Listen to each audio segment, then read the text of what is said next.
Olá, bem-vindos ao módulo 2 do Mediunidade no Dia a Dia.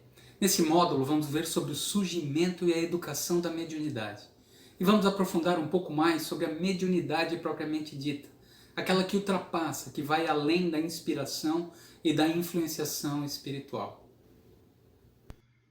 Vamos ver nesse módulo sobre aqueles a quem Allan Kardec chama efetivamente de médiuns, como é explicado no Livro dos Médiuns, no capítulo 14, item 159. Nas palavras de Kardec: pode, pois, dizer-se que todos são mais ou menos médiuns. Todavia, usualmente assim só se qualificam aqueles em quem a faculdade mediúnica se mostra bem caracterizada e se traduz por efeitos potentes e de certa intensidade, o que então depende de uma organização mais ou menos sensitiva. Nesse módulo, o foco então será na mediunidade, que é chamada popularmente de mediunidade ostensiva, tendo como característica uma maior sensibilidade, uma maior percepção em relação ao plano espiritual. Mas quando ou onde essa mediunidade mais efetiva pode iniciar em nós mesmos? Vamos iniciar esse módulo abordando exatamente esse assunto. Surgimento, eclosão da mediunidade. É o início ou aparecimento de fenômenos dos quais a pessoa médium percebe o contato de seres desencarnados. Martins Peralva, no livro A Mediunidade e Evolução, no capítulo sobre a eclosão mediúnica, nos diz que o surgimento de faculdade mediúnica não depende de lugar, de idade, de condição social ou sexo. Pode surgir na infância, adolescência ou juventude, na idade madura ou na velhice. Pode revelar-se no centro espírita, em casa, em templos de quaisquer denominações religiosas e até no materialista.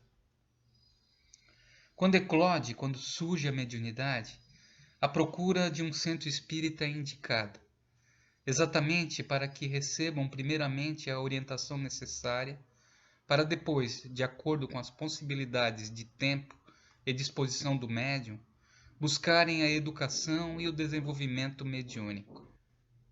Muitas vezes, ao observarmos o surgimento de uma maior percepção em relação ao plano espiritual, podemos vir a ter um certo receio, ou até mesmo medo. O grupo Amigos da Luz, com vídeos sempre muito divertidos, ilustram muito bem sobre isso e ainda nos trazem uma reflexão importante sobre o surgimento da faculdade mediúnica. O vídeo se chama Espiritofobia.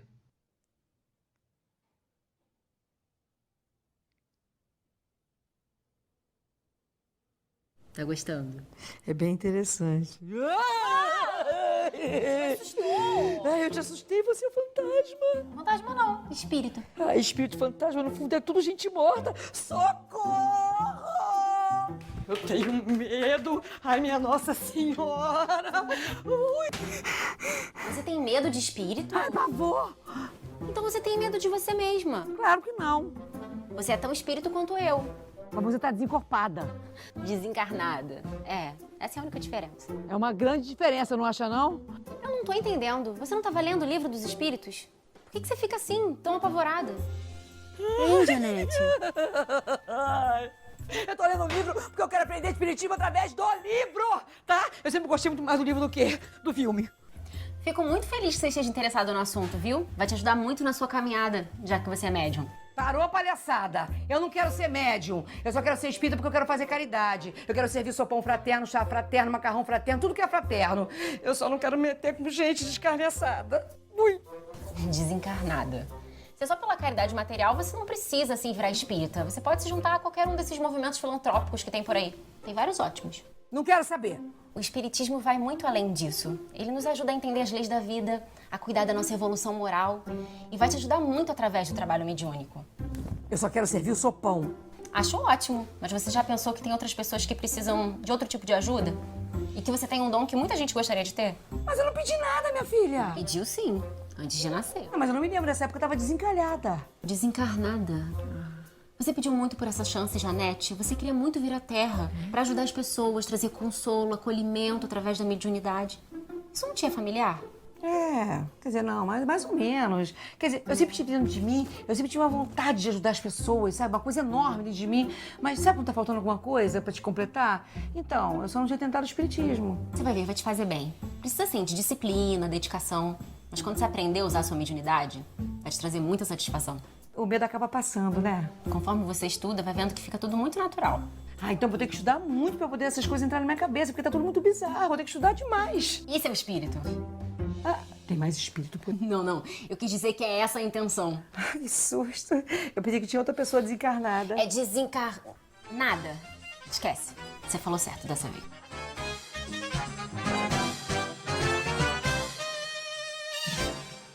No vídeo do Amigos da Luz, vimos também a importância do estudo, da educação mediúnica, da disciplina e principalmente da caridade, do exercício da caridade, de uma forma bem ampla. Mais adiante, vamos falar mais sobre esse assunto. No livro Mediunidade, Caminho para Ser Feliz, Sueli Caldas Schubert nos fala dos indícios do surgimento da mediunidade. Alguns dos indícios do surgimento da mediunidade podem ser relacionados com alterações emocionais súbitas, acentuada alteração emotiva, vidências, necessidade compulsiva e inoportuna de escrever ideias que não lhe são próprias, calafrios, sensação de formigamento nas mãos e na cabeça, mal-estar em determinados ambientes ou em presença de certas pessoas, sensações de enfermidades inexistentes. Nós podemos observar aspectos que falam sobre o indício do surgimento da mediunidade. São elementos que podem sinalizar isso, mas também podem estar sinalizando algum problema de saúde. Então é importante que antes de você pensar que seja já mediunidade, e que pode ser, mas é importante verificar também como é que está a sua saúde. Como é que está a sua saúde mental, a sua saúde física? Porque esses elementos também podem ser indícios de problemas de saúde. Porque se você for avaliar, por exemplo, calafrios, formigamento nas mãos ou enfim nas extremidades, dor de cabeça, enfim, vários desses aspectos podem ser indícios, por exemplo, de um resfriado, de uma gripe, problemas de circulação, problemas no coração, né? No aspecto mental pode ser indícios de esquizofrenia ou outros elementos que precisam ser avaliados. Às vezes unido no ouvido pode ser algum problema com o seu ouvido que precisa ser observado também. Então, concomitante ao estudo, recomenda-se também que se procure um profissional da área da saúde da sua confiança, um médico, psicólogo, para que ele possa, junto com você, analisar e fazer um diagnóstico. E aí, a partir do momento que ele colocar para você, olha, dentro do quadro o seu organismo está saudável, então a partir dali você dá continuidade, porque uma não precisa estar desassociada da outra, né? Enquanto você faz análise clínica, não precisa deixar de estudar, de pesquisar informação. Mas é importante que você tenha todas as informações antes de saber como proceder, precisa ter a visão do quadro todo, né? Como a gente fala. Então, a partir disso, você consegue saber qual é o caminho que vai percorrer. É diferente, por exemplo, de uma pessoa que já tem a mediunidade eclodida, que já tem a mediunidade muito clara, por exemplo, desde criança, como é o caso da vidência, né? E a partir disso você começa daí a estudar, a se aprofundar para que possa fazer a educação da sua mediunidade, que também é a proposta desse estudo que nós vamos falar um pouco mais à frente. Vamos ver agora o que fazer nos casos de mediunidade em desequilíbrio. A mediunidade descontrolada, aquela que não há o controle do médium pela falta de conhecimento e pela necessidade de educação mediúnica. Os procedimentos que se deve tomar são divididos em 3 fases. Na primeira fase, o atendimento fraterno na casa espírita, com esclarecimentos ao paciente e familiares sobre as bases da mediunidade e, se necessário, aconselhar o encaminhamento para tratamento médico e psicológico. Na segunda fase, indicar o tratamento com passes magnéticos e ingestão diária de água magnetizada. O objetivo dessa terapêutica é o de reequilibrar os centros de força do corpo espiritual. Traz um alívio e um equilíbrio momentâneo. Assim, o médium, sentindo-se aliviado, mesmo por alguns momentos, terá condições de lutar na parte que lhe compete no tratamento. A terceira fase são procedimentos a serem executados após o paciente sentir-se mais equilibrado e esclarecido a respeito dos nobres objetivos da mediunidade ostensiva. Sugerimos a frequência assídua às reuniões de estudo doutrinário e o empenho no processo de autorrenovação moral, visando, sobretudo, a melhora do padrão vibratório mental do paciente, o que lhe permitirá o direcionamento adequado da potencialidade mediúnica para as atividades de assistência aos espíritos em bases evangélicas, como preconiza a doutrina espírita. Como vimos, as duas primeiras fases do atendimento têm como objetivo principal oferecer um alívio e um equilíbrio momentâneo ao médium em desequilíbrio. Porém, a principal parte do tratamento, a terceira fase, depende do empenho da pessoa atendida. No processo de autorrenovação moral, no esforço e na vontade de buscar por sua reforma íntima, ocorrendo assim uma melhora de sentimentos e pensamentos, e aprimorando a sintonia com a espiritualidade mais elevada, com Jesus e com Deus nosso Pai. Vamos ver um pouco mais sobre isso no próximo tema. Educação mediúnica, desenvolvimento mediúnico. Desenvolver a mediunidade é, antes de tudo, aprender a usá-la, educá-la, aprendendo a controlá-la. Para isso é indicado o centro espírita, onde o ambiente está devidamente preparado. O objetivo da educação mediúnica é o desenvolvimento da disciplina moral e mental, equilíbrio no comedimento de sentimentos, pensamentos, palavras e atitudes, aprimorando assim a sintonia. O projeto Manuel Filomeno de Miranda propõe 4 pontes: oração, meditação para desenvolver a capacidade de concentração, estudo na busca pelo autoconhecimento e da disciplina, e ação, que se expressa em trabalho, serviço e amor ao próximo, esteja este encarnado ou desencarnado.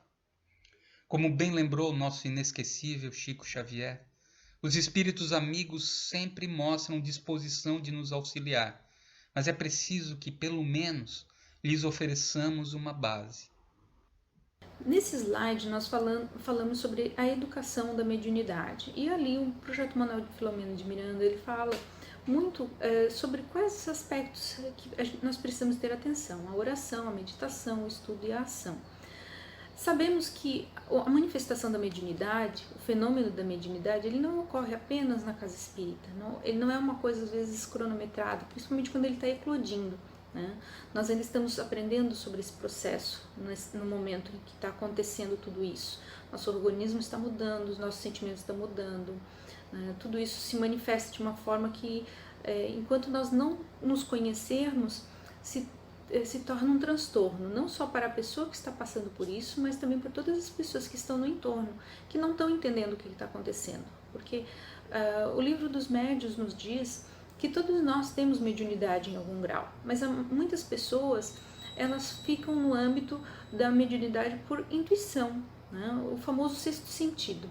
Então não estão vendo o que está acontecendo, não têm ideia, talvez alguém da família tenha já evidência ou tenha mediunidade, consegue perceber que há um irmãozinho, como nós chamamos os espíritos, que se aproximam muitas vezes pedindo ajuda, nem sabendo que estão com a sua aproximação prejudicando o médium, porque ele ainda não está educado mediunicamente falando, então não percebe que estão causando transtorno. Né? Então nesse processo é importante o autoconhecimento, você observar se existe algum momento específico que isso acontece, se existe alguma situação que faz com que isso fique em maior evidência, se é só quando você está no trabalho, só quando você está com a família ou a qualquer momento. Então tudo isso são informações que vão te auxiliar, porque quanto mais você souber sobre você mesmo, quanto mais você estudar sobre a mediunidade, você vai ter condições de ter domínio sobre o processo, porque você é o dono do seu corpo.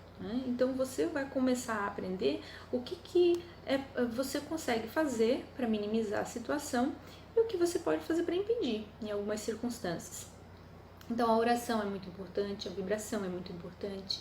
No momento, por exemplo, se você está na rua, como é que você pode fazer? Né? Poxa, você está na rua sozinho, de repente começa a perceber a aproximação de uma entidade, e agora? Né? Não é se apavorar. Essa é a primeira sugestão, a primeira recomendação que nós damos. Procure não se apavorar, respira fundo, eleva o seu pensamento a Deus, pede a proteção para a espiritualidade amiga. Procure um local que você possa ficar confortável. Por exemplo, se você está no meio da rua, atravesse a rua, procure um canto que você vai ficar tranquilo, que não vai se expor também a nenhum perigo e nem nada. E ali mentalmente começa a conversar com a entidade que se aproximou. Mesmo que você não consiga vê-la, muitas vezes você consegue senti-la. E em alguns casos, quem está desenvolvendo a mediunidade da vidência vai conseguir ver a entidade. Então recomenda-se o quê? Que você mentalmente, não precisa falar em voz alta, mas mentalmente converse com ela, dizendo que naquele momento você não tem condições de auxiliá-la, que você está na rua, não é nenhum ambiente adequado, e procure mentalizar a fachada da casa espírita, por exemplo. Né? Nós somos do Círculo da Luz, então a gente recomenda, mentalize a fachada do Círculo da Luz e peça que a pessoa, essa entidade, se dirija ali, que ali ela vai receber toda a orientação, o amparo que ela necessita. Essa é uma estratégia. Outra, por exemplo, se você está na sua casa e você pode fazer a mesma coisa, depois também recomendamos, por exemplo, que você faça o seguinte: respire. Respire fundo e expire exalando pela boca. Né? Inale pelo nariz e expire pela boca. Porque isso também vai ajudar você a oxigenar, a centrar as suas ideias. Né? Mas faça isso com vigor. Se você está na rua, faça mais discretamente. Né? Se você está no ambiente de trabalho, faça mais discretamente. Às vezes, se você está numa reunião, peça licença naquele momento, se você tiver condições, para que você possa dar uma fugidinha no banheiro. Né? E ali você mentalize também, fique nesse momento em silêncio. Se você tiver alguém da sua confiança que sabe o que você está acontecendo com você, sinalize para ela também, para que ela acompanhe você, para você não ir sozinho. Então tem algumas alternativas que você pode adotar para que você fique em segurança e ao mesmo tempo você comece a aprender a lidar com a sua mediunidade em qualquer ambiente. E é importante, não deixe de estudar. O próprio Kardec fala sobre isso, né? Fala muito sobre essa questão de não tema o verbo estudar, porque essa é a parte mais importante de tudo. Porque quando você tem informações, você consegue colocar isso em prática. Né? Se forem lhe dizer, você precisa trabalhar, você precisa ir para uma reunião mediúnica, tenha cautela. Estude, porque isso é o que realmente vai auxiliar você. Depois, quando você tiver todo o cabedal, todo o conteúdo necessário, e vai haver a oportunidade de participar de reuniões mediúnicas para o seu estudo também, ali você vai ver na prática tudo aquilo que você leu. Então você vai ficar com mais segurança ainda, mais confortável e vai ter toda a condição de lidar com isso. Percebemos então a importância do estudo, da educação mediúnica em todo esse processo de surgimento e desenvolvimento da mediunidade. O próximo tema a ser abordado é muito delicado. Como vimos, a mediunidade pode surgir na infância, adolescência, juventude ou na idade madura. E por isso, nesse momento, vamos falar um pouco da mediunidade em crianças e adolescentes. Algo muito importante a ser comentado e que é tão comum que até a revista Isto É dedicou a capa de uma edição a esse assunto. A edição de número 1942, de 17 de janeiro de 2007, que traz uma reportagem com a Federação Espírita Brasileira falando sobre a mediunidade infantil. Como a matéria da capa diz, crianças que falam com espíritos. O professor Herculano Pires, no livro Mediunidade, esclarece que as crianças possuem a mediunidade, por assim dizer, à flor da pele. Porém, são resguardadas pela influência benéfica dos espíritos protetores, que as religiões chamam de anjo da guarda. Nessa fase infantil, recebem inspirações de amigos espirituais. Às vezes veem e denunciam a presença de espíritos. Quando passam dos 7 ou 8 anos, integram-se melhor no condicionamento da vida terrena, desligando-se progressivamente das relações espirituais e dando mais importância às relações com os encarnados. Normalmente os relatos infantis são considerados parte da imaginação e da fabulação infantil. O que fazer quando a criança é médium? Os pais devem observar cuidadosamente o comportamento da criança, para ver se elas não estão influenciadas por algo que viram na TV ou em filmes. É importante discernir e checar tudo isso na hora de avaliar se a criança está realmente vendo espíritos. Os pais jamais devem estimular as crianças a desenvolver mediunidade. Se a criança tiver idade suficiente para compreender o que está acontecendo, os pais devem explicar a ela a situação, procurando não fazer disso um fenômeno extraordinário que gere medo ou desconforto. Se os pais não se acharem em condições de conversar com a criança por desconhecimento do assunto, podem recorrer a um centro espírita, em que as pessoas mais experientes poderão orientá-los sobre a forma a abordar o assunto com a criança. O que os pais devem evitar? Evitar a negação pura e simples, pois a criança pode se sentir acusada de ser mentirosa e desenvolver outros problemas. Evitar também a valorização excessiva do fenômeno. Evitar demonstrar medo, pois só deixará a criança mais nervosa e insegura. Evitar criar expectativas. Os pais devem agir com a máxima naturalidade e ouvir a criança quando ela falar espontaneamente do assunto, sem criticá-la ou ridicularizá-la, sem se mostrar assustados, nervosos, inquietos ou mesmo vaidosos e orgulhosos diante do fenômeno que acontece. Quando acontece a mediunidade na adolescência, é necessário esclarecimentos e uma condução adequada sobre o assunto. Nesse período, o adolescente se abre para contatos mais profundos com a vida e o mundo, sendo necessário oferecer uma ampla visão da vida à luz da doutrina espírita. É recomendado participar da evangelização juvenil, se o centro espírita disponibiliza a atividade. E também o exemplo dos familiares auxiliam bastante nessa hora, na oração, demonstrando vontade e esforço para a vivência do Evangelho de Jesus, procurando estimular o adolescente a fazer escolhas adequadas, mostrando-lhe que há renúncias necessárias, principalmente as relacionadas a si mesmo, nessa jornada que todos estamos percorrendo. Um outro tema muito importante que vamos abordar é sobre a gratuidade na prática mediúnica. A mediunidade é uma faculdade concedida por Deus às criaturas, que nada pagam por ela.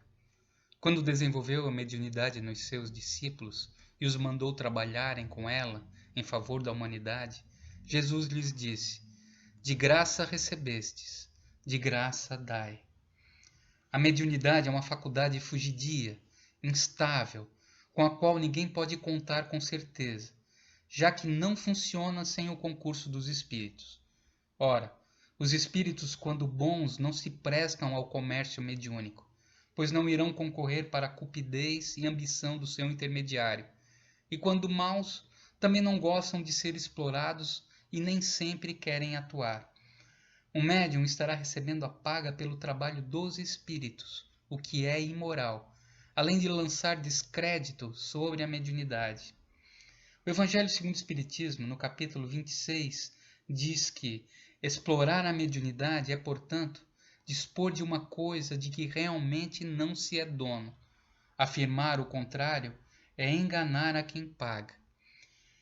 E é importante que observemos que paga não é somente o dinheiro, mas tudo aquilo que represente remuneração, lucro, vantagem, interesse puramente pessoal, satisfação da vaidade e do orgulho.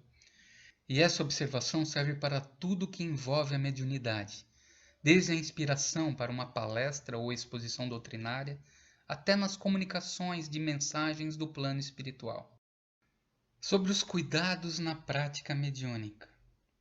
No livro O Consolador, um livro com perguntas e respostas semelhantes ao Livro dos Espíritos, psicografado por Francisco Cândido Xavier pelo Espírito Emmanuel, na questão número 384, diz que a mediunidade não deve ser fruto de precipitação nesse ou naquele setor da atividade doutrinária, porque em tal assunto a espontaneidade é indispensável, considerando-se que as tarefas mediúnicas são dirigidas pelos mentores do plano espiritual. Há perigo, então, para quem se entrega sem reserva às experimentações espíritas? Leon Denis, no livro Depois da Morte, nos responde. Diz Leon Denis que o homem de coração reto, de razão esclarecida e madura, pode daí recolher consolações inefáveis e preciosos ensinos.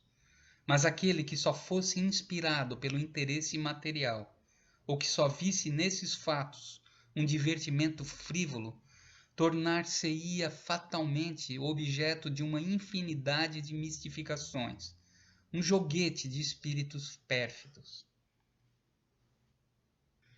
Esse tema que vamos ver agora é voltado a quem já tem uma mediunidade relativamente desenvolvida. Vamos falar da suspensão da mediunidade. A faculdade mediúnica está sujeita a intermitências e a suspensões temporárias. Então, em alguns momentos, pode ocorrer essa suspensão da mediunidade. Muitas vezes, solicitamos essa suspensão ou ela pode ocorrer automaticamente, por benevolência, devido a problemas físicos. Pois como a mediunidade tem raiz no corpo físico, um desgaste ou problema grave no organismo pode alterar a capacidade de produção mediúnica. Podemos solicitar essa suspensão, seja por compromissos assumidos, viagens, serviços, estudo, gravidez, para cuidar dos filhos e até por problemas físicos.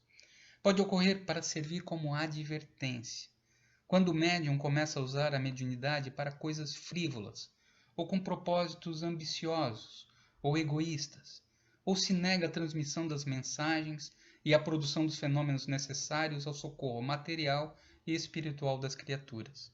Os bons espíritos se afastarão em busca de quem se mostre mais digno de sua assistência. O afastamento é então uma advertência para que o médium medite no que está fazendo. Também pode ocorrer por provação, para que o médium tenha a prova de que sua faculdade não depende de si mesmo, e por isso não tem razão para dela se vangloriar. Para encerrarmos esse módulo, uma reflexão. Podemos considerar a mediunidade um castigo, uma punição? Podemos realmente ainda enxergar a mediunidade como um castigo? Será que podemos colocar a mediunidade como algum tipo de punição divina? Primeiro que punição, colocar isso para Deus é totalmente fora, né? Sabemos que somos nós os responsáveis pelo nosso presente, através das nossas atitudes no nosso passado. Passado este dessa existência, quanto de outras encarnações. E que hoje estamos construindo o nosso futuro, tanto desta quanto das próximas. Se sabemos que somos imortais, não podemos mais olhar a nossa existência de um ponto de vista acanhado, onde só olhamos durante essa estada aqui na Terra. Porque se nós pararmos para analisar a vida e dentro desse aspecto a mediunidade, realmente ela vem com caráter punitivo. Porque aí é o seguinte, eu estou aqui, tem tanta gente fazendo festa, né, se divertindo, felizes, e eu estou aqui com essa dificuldade, eu estou sentindo sensações, eu estou tendo experiências de conexão com outro plano. Poxa, eu não queria ter isso, eu queria viver na festa. Realmente aí ela passa a ter um aspecto muito sofrido. Mas é porque eu estou olhando de forma errada. Se eu parar para analisar de um ponto de vista mais alto, mais abrangente, onde eu enxergo não apenas do berço até o túmulo, mas eu enxergo toda essa história desse espírito imortal que eu sou. Então aí eu começo a enxergar a mediunidade não como algo que está aqui para me atrapalhar, pelo contrário, está aqui para me fazer despertar, está aqui para me tirar lá daquela zona de conforto, aquela zona de conforto que ela é quentinha, ela é confortável, mas lá a gente não evolui. Lá a gente não cresce, lá a gente não aprende. E o que viemos fazer aqui na Terra? Viemos aqui para festar? Viemos aqui para viver os prazeres da carne? Viemos para cá apenas com o intuito de viver a vida material? Não. Viemos aqui para evoluir. E aí a mediunidade sai do aspecto punitivo, castigo, para um outro, que é o quê? Ela vem porque eu tenho uma necessidade e me dá uma oportunidade. Me dá uma oportunidade de enxergar que a vida é muito mais do que isso aqui. É muito mais do que os meus olhos conseguem enxergar em termos físicos, em termos materiais. Ela vem para nos tirar e mostrar, poxa, tu veio para cá com propósito. Ela veio para cá, ela vem até nós, ela é colocada no nosso caminho muitas e muitas e muitas vezes por um pedido nosso. Um pedido porque o que é melhor? Passar a vida inteira dormindo, num sono profundo enquanto aqui encarnado, ou eu desperto, em movimento, quando o meu corredor, imagina o seguinte, aquele que não tem uma mediunidade no dia a dia, o corredor é bem largo, então ele se movimenta, ele dança, ele gira. Já quem tem a mediunidade, o corredor ele é bem estreito, ou seja, força a andar mais na linha. Em que sentido? No sentido dos sentimentos, das emoções, dos pensamentos, das falas, dos atos, porque se eu tomo tal atitude errada, poxa, eu já passo mal. Se eu vou para certos ambientes, eu não me sinto bem. Eu estou sempre sendo chamado, eu preciso estar em contato com boas coisas. Isso é ruim de forma alguma. Isso é uma bênção. Então, quando analisamos desse aspecto, que é o aspecto correto, é o que vai nos fazer crescer, é o que nos faz evoluir, a mediunidade deixa de ser um castigo e ela passa a ser um desafio que pode nos render grandes bênçãos. Se o desafio é pequeno, o mérito é pequeno. Se o desafio é grande, o mérito é maior. E se estamos aqui para evoluir, por que não deixar para amanhã? Por que vamos novamente passar toda uma existência sem nenhuma finalidade? Então a mediunidade, ela vem para nos despertar. Tanto é verdade que todos os contatos que a gente tem com um plano extracorpóreo, com um plano espiritual, ela vem com o intuito do quê? De fazer aprender, de perceber, de olhar, de perceber e tomar medidas diferentes, mudar o rumo das nossas existências. Então, a partir de agora, deixemos de analisar a mediunidade como uma coisa ruim. Me tira isso, por favor. Que aprendamos sim a utilizar a mediunidade, que é uma ferramenta neutra. Eu posso dar um bom destino para ela ou não.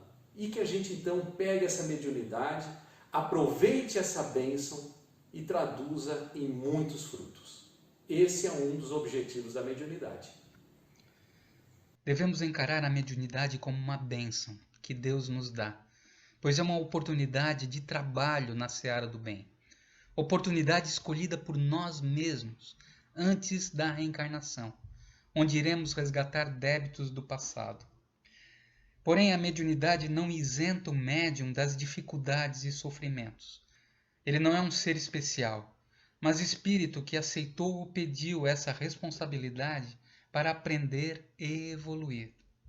É uma responsabilidade sim, nos diz Sueli Caldas Schubert, mas sendo vivenciada com seriedade, com amor e disciplina, será sempre fonte de benefícios, em primeiro lugar para o próprio médium. Bom, encerramos aqui esse segundo módulo, esperando que tenha sido de grande proveito a todos. E fica o convite para continuarmos juntos nesse estudo. O próximo módulo, o terceiro, terá como assunto principal a obsessão. E nesse terceiro módulo procuraremos aprofundar também alguns temas já abordados no primeiro módulo, em relação à influência espiritual e à sintonia. Será muito interessante. Aguardamos vocês. Até breve.